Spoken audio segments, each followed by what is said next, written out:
I think it's a time when there is both the opportunity and the need to open up to spirituality that is on the move, that is fast-paced, that is able to address itself to some of the changes that are going on, both digitally and in terms of economics and politics.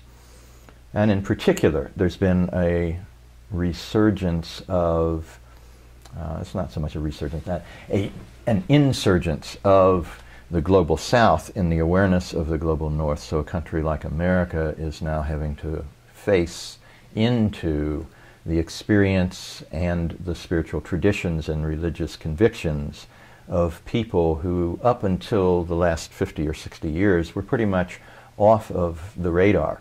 Many of those people are now up in churches, living in neighborhoods, or even in seminaries. Mm-hmm. And that means that there's need to rethink identity, rethink the boundaries of a tradition in relationship to folk who obviously have a very deep and long memory and history coming out of a very different experience. I think institutional life, in many cases, has not been able to keep pace with change, and particularly not been able to respond to where young people are going. I think we're in a new place in history where we now have youth who in many cases know more about the state of the technology that is out there than their parents do. And that's a kind of inversion of the relationship of knowledge compared to any other time in our history, where elders knew more than youngers about how to live in society.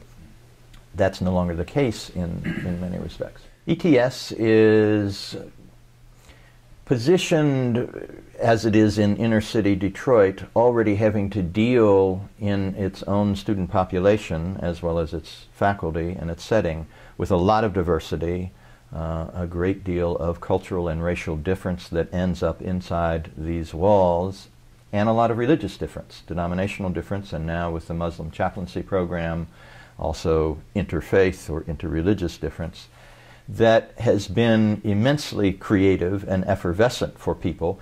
It is a shock to a lot of the students initially to have to grapple with folk who come from such different perspectives, but ultimately the experience in the student population has been that that is immensely enriching and deepens their own sense of themselves.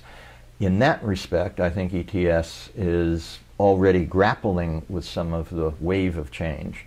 When it comes to digitalized technology, online course offerings, that's an area we are exploring, and some faculty and students are more up to speed than others on how to make use of that in a creative way. Its goodness is that it has such a remarkable diversity, and because it's not denominationally located, there is no higher up or larger agenda to answer to. We are free in the classrooms to innovate and to run with our particular perspective on things.